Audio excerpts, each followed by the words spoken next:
So here's one more for you that I'll leave you with. And we're pretty good at setting these up right now. So we'll put in that this is 50 degrees. That would make this 5, which makes this 8. So we can call that B.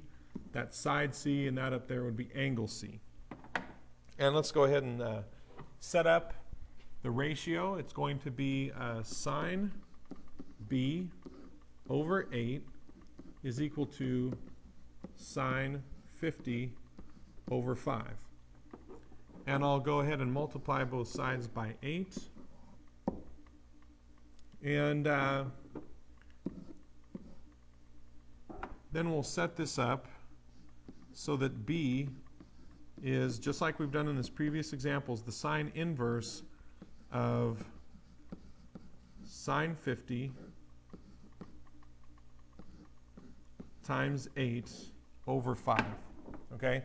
Right? Because just like in the previous examples, in order to get B by itself, I've got to take the sine inverse of both sides.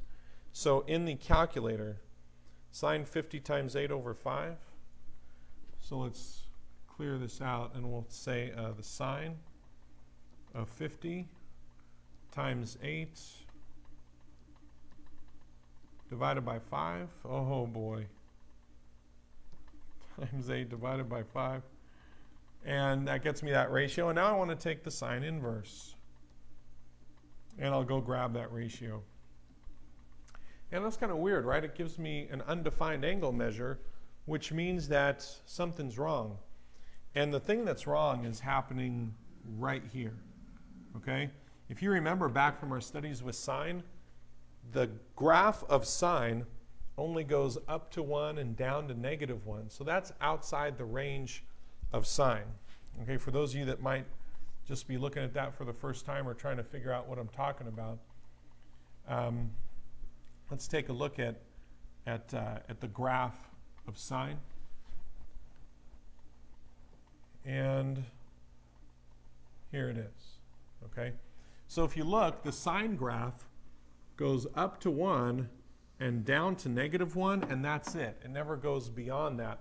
So somewhere here, this got messed up, and that was right at this stage where it gave me this ratio. Don't want that ratio.